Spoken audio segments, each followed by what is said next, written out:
Hello everyone. Today we discuss epoxidation of alkenes. What is epoxidation? Epoxidation means একটা যদি আমি alkyne নিই, alkyne থেকে আমি কি করব, এই অ্যালকিন থেকে একটা ইপক্সিডেশন করব, দিয়ে এখানে একটা সাইক্লিক ইথার পাওয়া গেল, সাইক্লিক ইথার। ঠিক আছে, তাহলে এটা আমরা কি পাচ্ছি, এটা হচ্ছে ইপক্সি। তাহলে এই অ্যালকিন,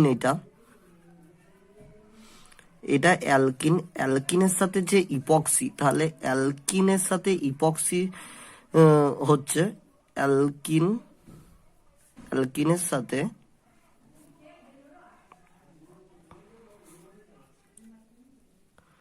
ইপক্সির অ্যাডিশন হচ্ছে।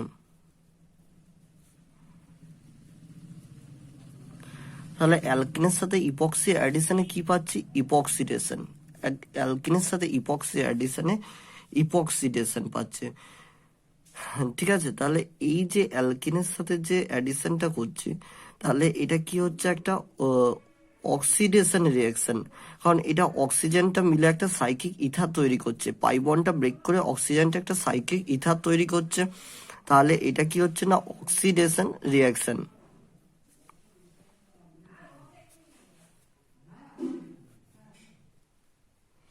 এটা হচ্ছে অক্সিডেশন রিয়াকশন।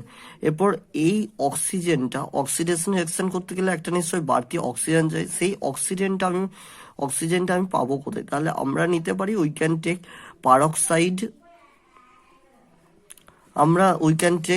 নিতে পারি যে পারক্সাইডে নিতে পারি।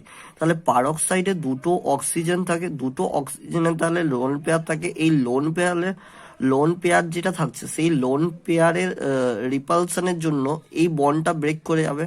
এই বন্ডটা ব্রেক করে গেলে তখন আমরা পারক্সাইড পাবো, বা একটা অক্সিজেন এখানে বন্ড করতে পারবে, অর্থাৎ অক্সিডেশন রিয়াকশন।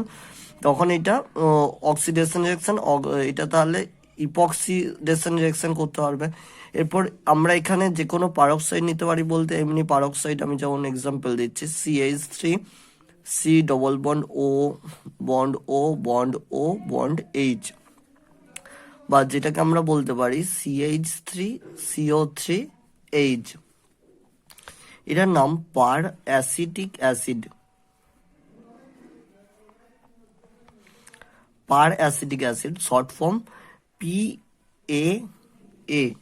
আবার আমি একটা নিতে পারি PH bond C double bond O, bond O, bond O, bond H. তাহলে কি পাচ্ছি, PHCO3H। তাহলে এইটার নাম হচ্ছে যে পার বেনজোইক অ্যাসিড।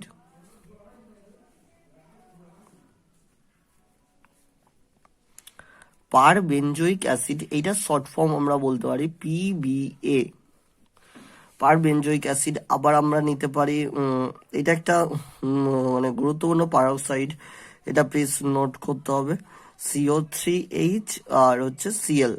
তাহলে এটা শর্ট ফর্ম হচ্ছে MCPBA। এটা কি, মেটাক্লোরো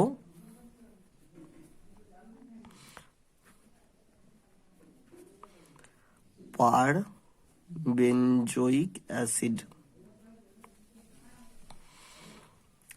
এরপরে আমরা এই অক্সিডেশনটা হচ্ছে কি করে, বা ইপক্সিডেশনটা হচ্ছে কি, একটা সাইক্লিক ইথার কি করে তৈরি হচ্ছে, আমরা সেটার একটা মেকানিজম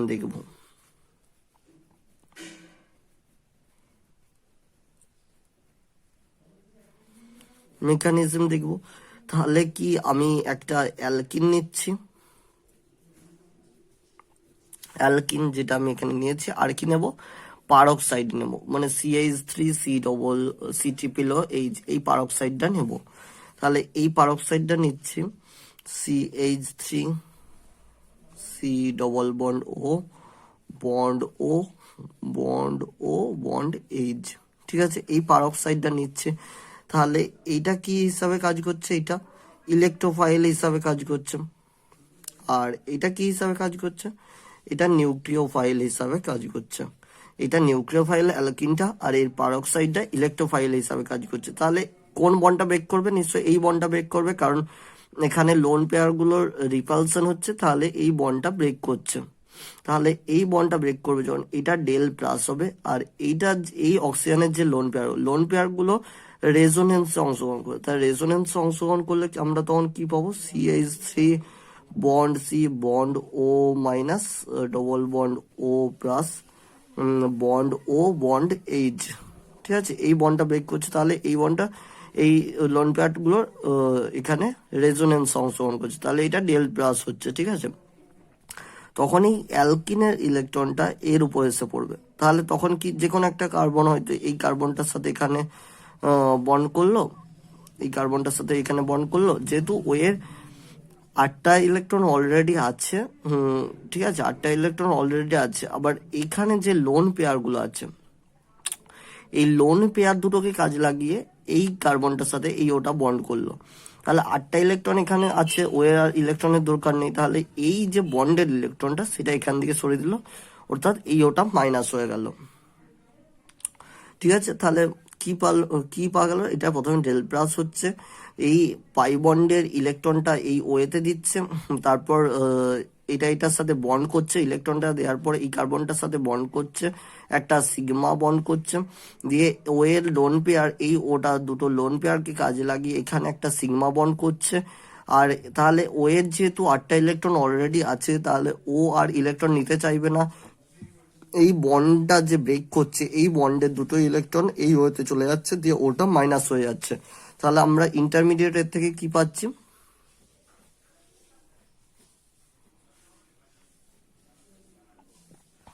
ও প্লাস বন্ড এইচ, এটা ইন্টারমিডিয়েট পেয়ে যাচ্ছে। আর এখান থেকে কি পাচ্ছিলাম, CH3 C double bond O O minus sigma O sigma bond O minus, তাহলে কি এখানটায় সেটা লিখছি plus CH3 C double bond O bond O minus, তাহলে ও মাইনাসটা এখানে অ্যাটাক করবে, দিয়ে এটা ওএইচ একটা বন্ড হয়ে যাবে। ঠিক আছে, তাহলে ওএইচ যখন এটা বন্ড হয়ে যাবে, তাহলে এটা আমরা তখন একটা সাইক্লিক ইথার পেয়ে যাব। আর প্লাস এটা তৈরি হয়ে গেল CH3 C double bond O bond H, এটা তৈরি হয়ে গেল। তাহলে কি এখান থেকে আমরা ইপক্সিডেশন করে নিতে পারছি, তাহলে এখানে অক্সিডেশন হয়ে যাচ্ছে, তার মাধ্যমে একটা ইপক্সি ইথার হয়ে যাচ্ছে। আর এই মেকানিজমটা আমরা করলাম, একটা মেকানিজমটা করেছি যেটা, সেটা হচ্ছে একটা এই পারক্সাইড নিয়েছি আর একটা অ্যালকিন নিয়েছি, পারক্সাইড আর অ্যালকিন নিয়ে মেকানিজম করছি। তো শর্টলি উপায়টা কি, শর্টলি উপায়টা হচ্ছে, আমি যদি ধরি একটা সিস 2 বিউটিন নিয়েছি, সিস 2 বিউটিন সিস 2 বিউটিন নিয়েছি, এটাতে আমি এরপর পারক্সাইড হিসাবে দিচ্ছি MCPBA। MCPB এর ফুল ফর্মটা কি, মেটাকোরো পার বেঞ্জয়িক অ্যাসিড, যেটা হচ্ছে এইটা মেটাকোরো পার বেঞ্জয়িক অ্যাসিড। এরপর এটা নিয়েছে প্রথমে, তাহলে এটা শর্ট ফর্মটা শর্ট ভাবে আমরা কি করে করবো, এত মেকানিজম না করে শুধু পাই বন্ডটা ব্রেক করছে, পাই বন্ড ব্রেক করবে। আর এই যে পারক্সাইড, তার মানে দুটো ও নিশ্চয়ই থাকছে, তার মাঝে লোন পেয়ার রিপালশন হচ্ছে, দিয়ে বন্ড ব্রেকিং করছে, যেমন করে এটা দেখিয়েছি lone pair repulsion bond breaking, তেমনি এখানে একটা তাহলে সাইক্লিক ইথার পেয়ে যাচ্ছে আমি। তাহলে এটা হচ্ছে শর্ট ফর্ম, এমনি করে আমরা সাইক্লিক ইথার পেয়ে যাব। ঠিক আছে, পারক্সাইড আমরা করেছি, পারক্সাইডে কি কিভাবে পেয়েছি, একটা অ্যালকিনের সাথে পারক্সাইড দিয়ে ওয়ে লোন পেয়ারে রিপালশন হয়েছে, দিয়ে একটা ও দিয়ে দিয়েছে, দিয়ে এখানে ইপক্সিডেশন রিয়েকশন ঘটে গেছে। তাহলে ইপক্সিডেশন রিয়েকশনের জন্য কি কি চাই, কারণ এখানে যেহেতু অক্সিডেশন রিয়েকশন, একটা বাড়তি অক্সিজেন চাই, অক্সিজেন কোথা থেকে পাবো, পারক্সাইড থেকে পাবো, পারক্সাইড থেকে কি করে পাবো, ও বন্ড ও, তাহলে এখানে লোন পেয়ারের রিপালশন হচ্ছে, লোন পেয়ারের রিপালশনের জন্য এই বন্ডটা ব্রেক করে যাবে। এরপর বিভিন্ন পারক্সাইড দেখেছি, CH3CO3H পার অ্যাসিটিক অ্যাসিড, PAA, তারপর PHCO3H মানে পার বেঞ্জয়িক অ্যাসিড, আর এটা যেটা পেয়েছি মেটাকোরো পার বেঞ্জয়িক অ্যাসিড। এরপর আমরা এখানে কি করে সেই ইপক্সিডেশন রিঅ্যাকশনটা করি সেটা আমরা দেখেছি, কারণ এখানে মেকানিজমটা দেখেছি, তো মেকানিজমটা আগে বোঝানো আছে। এরপর আমরা ভাববো যে কি করে রিং ওপেনিং ইন ইপক্সাইডস।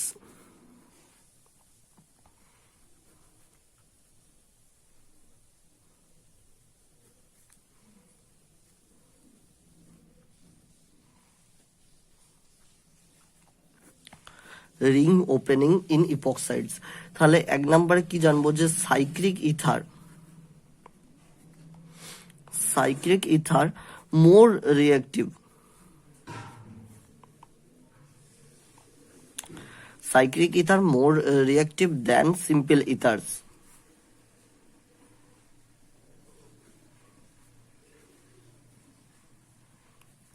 ওকে, কারণ এই মোর রিঅ্যাক্টিভটা কেন হয়, কারণ ওইটা রিঅ্যাক্টিভিটি ডিউ টু রিং স্ট্রেংথের জন্য, reactivity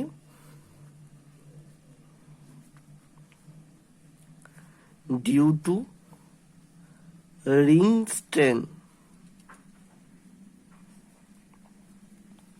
reactivity due to ring strength. আর এই রিং ওপেনিংটা মানে ring opening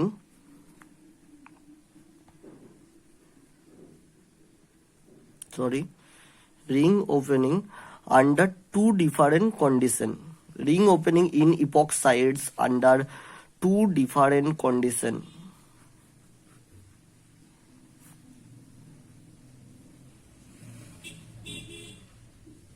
so two different কন্ডিশনটা কি রিং ওপেনিং করছে, একটা অ্যাসিড বেসেতে করবে, অ্যাসিড মিডিয়াম, বেস মনে তো ঘাড় পেয়ে যাচ্ছে, একটা অ্যাসিড মিডিয়ামে করছে যেটা H+ দিয়ে, আরেকটা করছে আমি বেস মিডিয়ামে, মানে OH-। তাহলে আমার এই একটা রিং ওপেন করবে, মানে আমি আগে রিং তৈরি করেছি, যেটা সাইক্লিক ইথারের আমরা রিংটা তৈরি করেছি, এরপর এই রিংটা ওপেন করবে, মানে এই রিংটা খুলে যাবে, সেই রিংটা খুলবে কি করে না, সেই রিংটা খুলবে দুটো প্রসেসে, টু আন্ডার কন্ডিশন, দুটো প্রসেসে খুলবে, একটা হচ্ছে অ্যাসিড মিডিয়ামে, আর একটা হচ্ছে বেস মিডিয়ামে খুলবে, ঠিক আছে, বেস মিডিয়ামে। তো একটা অ্যাসিড মিডিয়ামে কি করে খুলছে সেটা আমরা প্রথমে দেখবো, অ্যাসিড মিডিয়ামে। তো আমরা যে কোনো একটা সাইক্লিক ইথারের এক্সাম্পল নিচ্ছি। আরেকটা কথা আগে বলে রাখি, অ্যাসিড মিডিয়ামে এটা SN1 রিয়েকশন হবে, acid medium SN1 reaction follow করবে, আর base medium SN2 reaction follow করবে। Acid medium base medium SN2 রিয়েকশনটা ফলো করবে, বেস মিডিয়ামটা অ্যাসিড মিডিয়ামটা SN1 রিয়েকশন। তো এরপর আমরা একটা সাইক্লিক ইথারের এক্সাম্পল নিচ্ছি।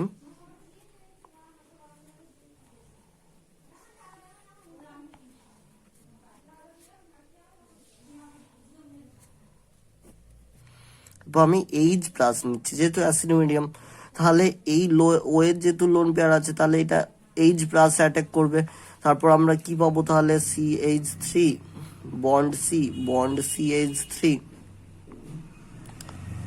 C bond H bond CH3 bond O, তাহলে এখানে যেহেতু অ্যাটাক করেছে, তাহলে OA+ হয়ে যাচ্ছে, বন্ড H হয়ে যাচ্ছে, ঠিক আছে। এটা আমরা একটা এই যে সাইক্লিক ইথারটা তার কনজুগেট বেস পেয়ে গেলাম, ঠিক আছে। এরপর কনজুগেট বেস, এইটা আমরা এইটা থেকে H+ নিয়েছি, এই লোন পেয়ারটা এখানে অ্যাটাক করছে, তারপর এখানে H হয়েছে, তাহলে ও এর লোন পেয়ারটা কমে গেছে, তার জন্য ও এর প্লাস হয়ে গেছে। এরপর আমরা আগেতেই বলে রেখেছি এটা কিন্তু SN1 রিয়েকশন, SN1। এরপর আমরা মানে H2O মানে জলকে আমরা এখানে সলভেন্ট হিসাবে ব্যবহার করছি, H2O সলভেন্ট। আর এই স্টেপটা এরপর যেটা করছে, এটা সবচেয়ে স্লো স্টেপ কি হয়, RD step means rate determining step. তাহলে যে স্টেপটা স্লো হবে সেটাই RD step, rate determining step, সেটা থেকে রেট নির্ণয় করা হয়। তাহলে আমরা এই যে সলভেন্টটা নিয়েছি, এই সলভেন্টটা মোর হিন্ডেড সাইডে অ্যাটাক করবে, মানে এখানে যে অ্যাটাক করবে মোর। So why it is attack more hindered side, because more hindered side এ অ্যাটাকটা করছে কারণ হচ্ছে এটা হচ্ছে SN1 রিয়েকশন, SN1 বারবার বলছি, SN1 রিয়েকশন। সো মোর hindered সাইডে অ্যাটাক করছে, মানে CH3 বন্ড CH3, আর এটা আছে bond C bond H bond CH3। তাহলে এদিকে তাহলে OH টা আলাদা হয়ে যাচ্ছে, এখানে যখনই পড়ছে এই বন্ডটা ব্রেক করে যাচ্ছে, তাহলে ওইজ হয়ে যাচ্ছে, আর এখানেতে এইচ টুটা আসছে যেটা ও বন্ড এইচ বন্ড এইচ, এখানে তার লোন পেয়ার দিয়ে ও এর লোন পেয়ার দিয়ে এখানে বন্ড করে নিয়েছে, তাহলে ওটা নিশ্চয়ই এখানে প্লাস হয়ে যাচ্ছে। তারপর আমি এইচ টুও নিচ্ছি, মানে আবার এইচ টুকে সলভেন্ট করছি, সলভেন্ট হিসাবে যখন এরপর এটাকে আমি ব্যবহার করব। তো এটা যেটা করছে এখানে মানে ডিপ্রোটনেট,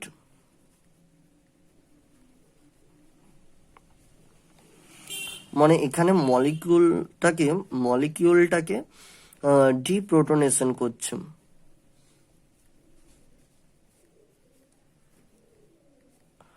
মলিকিউলটাকে ডিপ্রোটনেশন করছে। ও আবার এইচ টু কে সলভেন্ট হিসেবে নেব, তারপর মলিকিউলটাকে ডিপ্রোটনেশন করছে।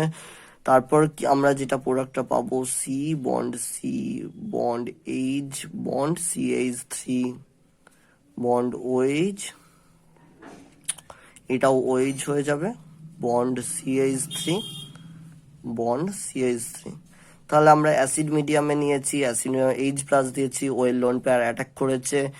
তারপর আমরা ওয়েল লোন পেয়ার অ্যাটাক করার পর এখানে ওটা বসেছে, তাহলে ওয়েল লোন পেয়ার যেহেতু ব্যবহার হয়ে গেছে, তাহলে ওয়ের ইলেকট্রন ভ্যাকেন্সি হচ্ছে, তাহলে তোর ইলেকট্রন ভ্যাকেন্সি হওয়ার জন্য এখানে প্লাস হয়ে যাচ্ছে, যেহেতু SN1 রিয়েকশন। তারপর যখন আমি H2O কে সলভেন্ট হিসাবে ব্যবহার করব, সো H2Oটা মোর হিন্ড্রেড সাইডে অ্যাটাক করবে, কারণ এটা SN1 রিয়েকশন, আর এই স্টেপটা সবচেয়ে স্লো হবে, তাহলে এটাই ডিটারমাইনিং স্টেপ হবে।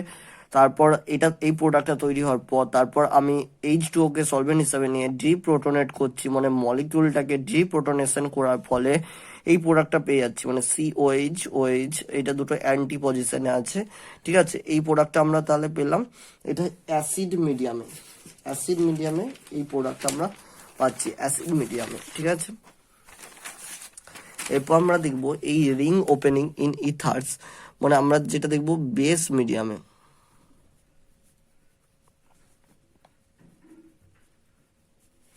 বেস মিডিয়ামে দেখবো, আর বেস মিডিয়ামে রিয়াকশনটা বলেছি SN2 রিয়াকশন, বেস মিডিয়ামে SN2 রিয়াকশন, সি তা হচ্ছে bond bond bond O bond H bond CH3 bond CH3 bond CH3। এখানে যেহেতু বেস মিডিয়ামে করছি, তার জন্য সায়ানাইডকে ব্যবহার করছি, CN মাইনাস যখন সায়ানাইড ব্যবহার করব, এই কার্বনের সাথে হচ্ছে অ্যাটাক করছে, তাহলে কি পাচ্ছি আমি এখানে C bond H bond CH3 bond CH3 bond CH3। এখানে যেহেতু CN মাইনাস অ্যাটাক করছো, তাহলে এদিকে চলে আসছে ও মাইনাস চলে এসছে, ওটা একদিকে চলে গেছে আর একদিকে CNটা রয়ে গেছে, দিকে CN। এরপরে আমি H2O কে এটাকে আমি একটা সলভেন্ট হিসাবে ব্যবহার করছি H2O কে। এখানে কি করছে, প্রোটোনেট দিয়ে অক্সিজেন, প্রোটোনেট